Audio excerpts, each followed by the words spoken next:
Welcome back, my lovely side quest stitchers. I'm Natalie, your cozy crafting historian, and this is Yarn and Yore, where we stitch stories into every row. Today is episode 4 in our series, The Life and Loves of Queen Elizabeth I, entitled The Virgin Queen, Coronation and Cleverness in a Man's World. We will continue diving into her early reign, specifically her coronation and her plans of staying virginal, at least in the eyes of the people, and why that was so important in her time.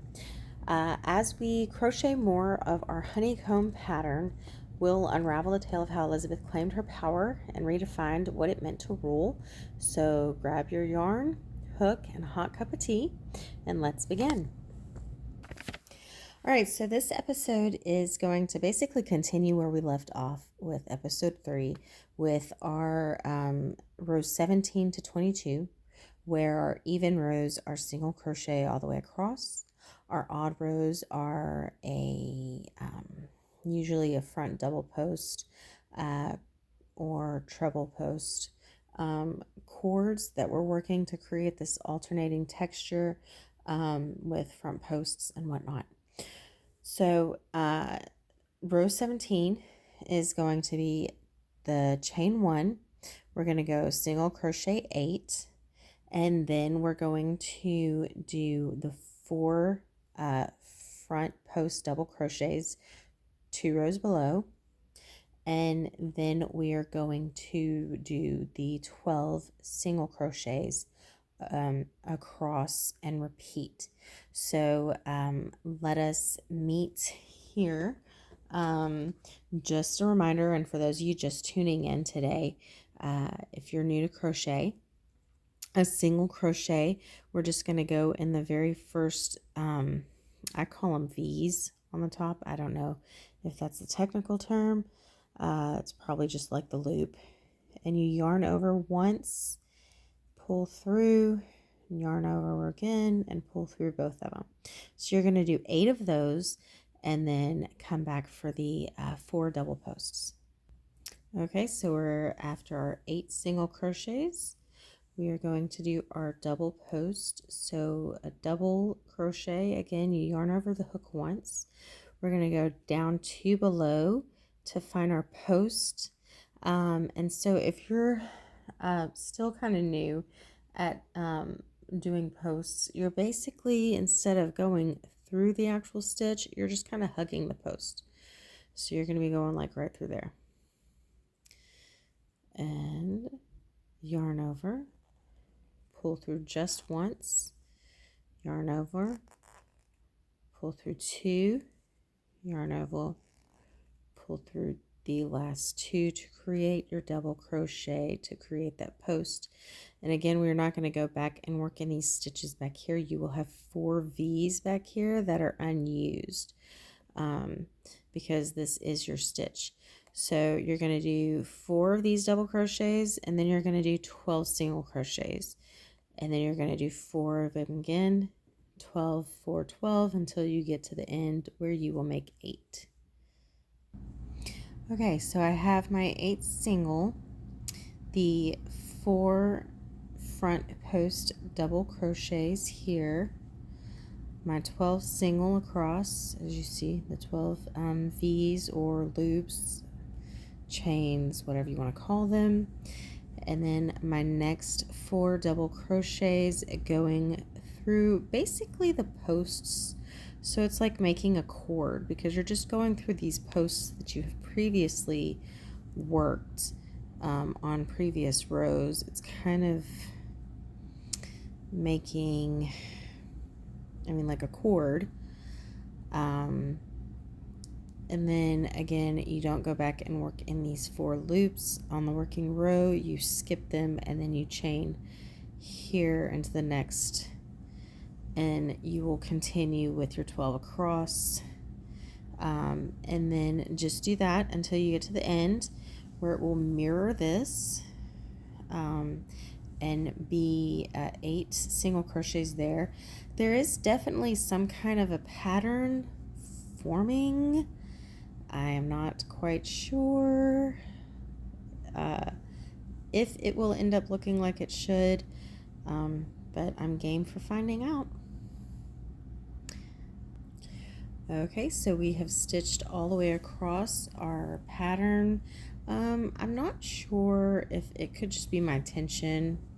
I don't know if y'all's is doing this too, but it's kind of dipping in the places where the cords are being made. And it could be my tension. That's something I've never really been that great at. Again, I'm still working and learning. So we're just going to chain one here at the end. And then turn our pattern to the wrong side, our fabric to the wrong side of the pattern, and begin our single crochets all the way across the top. Wow. So I just discovered something. Row, what are we at this point? 17, 18. That when you're going through these, doing the single crochets on each row, I always was doing it single crochet across and then kept it across the cord. Like I went through the top of the cords there to just make them all straight. And then in the back, I have this little pooch of the working stitch row from the previous row. So I thought, what would happen if I went through the working row stitches and not the loop? And it creates this little buckle effect, which I don't know if that's what's supposed to make the honeycomb look, because right now I'm not really seeing a honeycomb. So I will leave it up to you to decide if you want to rip all the way down and go back and do it on the back working stitch row versus the actual cords, or not. For this video, I'm going to continue just working it as I have been. And then between episode 4 and episode 5, I may actually rip this entire thing and try it this way, just because I kind of like the way that looks. And I'm kind of thinking that is what's going to make the actual honeycomb shape. I don't know. I may not. I may just keep it as I have it, where I'm working it through here, and just do the whole blanket and see how it looks, and then just make a whole nother blanket doing it this way and see how that looks. And you know, it might be just a tomato kind of thing, who knows. But I thought I'd show y'all that, just a little interesting, creative, because it doesn't specify in the instructions if you go through the row with the cord or if you go through the working chain in the back. So I've just been working it through this front row, but I kind of like that raised buckled look in the front side of the fabric versus the back side. So there's that. I'm almost done with my single crochets across this, and then we will turn and start again the row 19. Okay, so we are back on our right side of the fabric. We've done our 8 single crochets. On row 19, we're going to do the treble front post, or front post treble, 2 below. So again, a front post treble is you will yarn over once and twice, and I scooch it down or I'm going to constantly lose it. It's going to pop off, and you're going to go down to about here and make a post, or well, hug the post rather than make one. It's already been made. So yeah, I've got to hold that bad boy down because I lose it all the time. So it's that post right there, and you're going to do 2 trebles like we've done previously, and that's going to loop here through twice,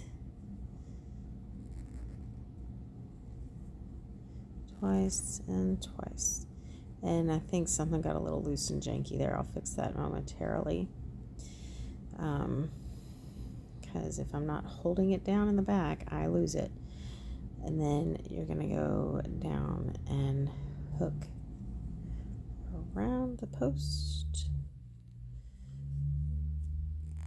and pull it through 2 at a time. And then you are going, yeah, I got something a little too loose there. I'll have to go back and take care of that. But you do your 2 trebles, and then you're going to do 12 single crochet and 12 treble, or 12 single crochet, 2 trebles, 12 single crochet, 2 trebles, and then end with 8 on the end. Chain 1 crochet back across the top, single crochet. I think I am going to end up ripping this anyways and starting over from scratch. You do not have to unless you just want the extra practice. But I don't know if yours is doing it. Again, I don't know if it's my tension or if maybe it's because I am going through these loops rather than these loops. But it is kind of like making this little wavy pucker across the top of my blanket. And so maybe that'll be what fixes that. Again, the instructions are not clear. I am also still learning myself. And so for me, ripping it, 1, it's a little cathartic, and 2, practice makes perfect. And so I might next episode be showing you a similar but different blanket, because I think I'm going to go back. I don't think that is how the back is supposed to be looking. And I don't think this pucker is supposed to be happening across the top. At any rate.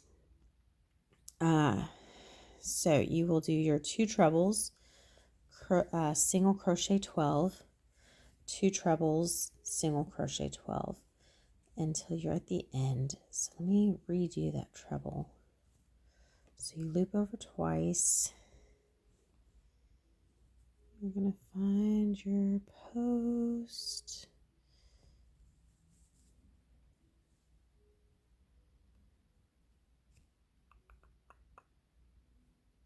I think it was right here.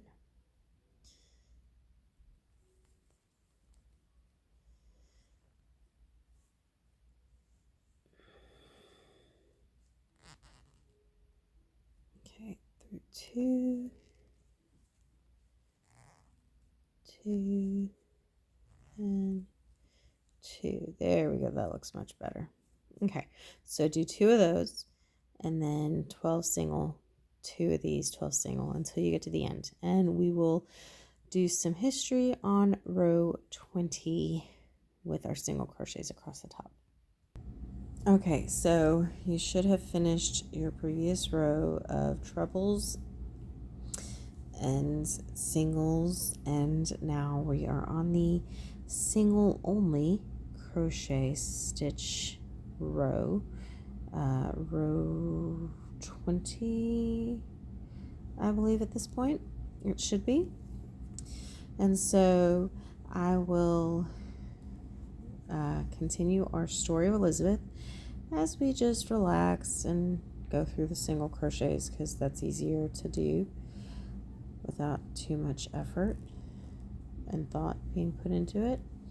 So we left off with Elizabeth being coronated in a man's world. Again, women were supposed to be queen consorts, queen regents, or they were supposed to be coronated in like a double coronation ceremony with their husbands, who would then be the king consort and the technical ruler of the country. So Elizabeth, like I said, she showed up to her coronation in a gown of gold and white, symbolizing purity and beauty and royalty and authority. And the people rejoiced, partly because, you know, she was just this youthful queen. Hopefully they'll have her for a while. But also because for the many Protestants, they were finally happy to be rid of Queen Mary the First, Bloody Mary of England. However, Elizabeth's gender did remain an issue for the men in charge of the country, the Privy Council and the Parliament and the peerage. So they very eagerly tried to get her married off as quickly as they could, as best as they could. Elizabeth, she wanted to show that women were more than what the time thought of them as, which was emotionally and mentally and intellectually inferior to their male counterparts. And as we have seen in a previous episode, she was very intelligent. She was very good at word puzzles. She was very quick-witted. She could speak, read, and write fluently, like 13 different languages by the time she was like 12. So she was very much intellectual. Emotionally, she was there right with her peers. She was constantly expected to marry and hand over her power to her husband, though. And so she fooled around with this idea to keep people calm. She would flirt, and she played brilliant games. She dangled the idea of her marrying a foreign principality. She dangled it like a carrot, a diplomatic carrot, to those princes from foreign nations. And she also would dangle it before noblemen in her own country, mainly so that they would do what she wanted. She was kind of manipulating them into doing things that she wanted them to do, passing bills that she wanted passed, that kind of thing, in dangling in front of them the hopes that they will be the highly favored one that will get to marry her and become the ruler of the country by proxy. She never did give her hand over, however. She died single.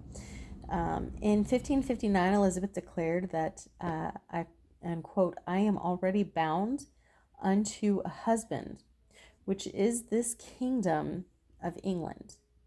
So that was not just a comment that she made willy-nilly in poetic flourish. It was a political strategy. By presenting herself as married to her country, she quieted the pressure to wed and asserted herself as the monarch first and a woman second. She would even go so far as to tell her privy council at times that she was a prince of England. She never referred to herself as a princess. She referred to herself as queen, as prince. She would even tell them at some times that if they, she would ask them, "Would you have ever spoken to my father this way, or would you have ever suggested this to my father?" And if they said no, she would say, "Then why do you do it to me? For I am just as much a prince of England as he was."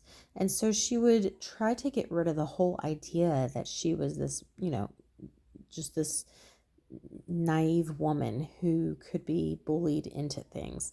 She tried to show them that she was just as much a royal ruler as her father was.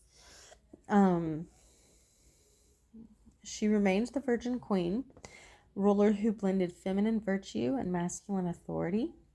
She made her gender work for her and not against her.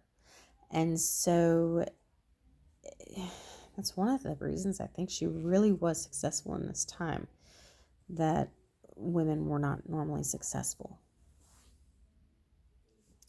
You will continue this row of single crochets all the way across, and then on row 21 you are going to do the same as row 17. You are going to do the same 8 single crochets, 4 double post crochets, 12 single crochets, 4 double post, 12, 4, all the way to the end until you're 8. So you're going to basically just repeat row 17. And then row 22 is also going to be just a single crochet all the way across. And then that'll be the conclusion of this chapter. Elizabeth, I'll just end with this, that Elizabeth wasn't supposed to succeed, but she rewrote the rules. Her refusal to marry gave her unmatched independence and intellectual independence. Intellect, wit, and image building made her not just a queen, but a symbol. She became more than a ruler. She ended up becoming a legend. And so, thus ends the history portion of this video. I'm going to try to make my videos a little shorter as best I can. So just continue on with row 20, single crochet across. Row 21, you're going to repeat row 17 exactly. And then row 22 is going to be a single crochet across. Thanks for stitching and storytelling with me, SideQuest Stitchers.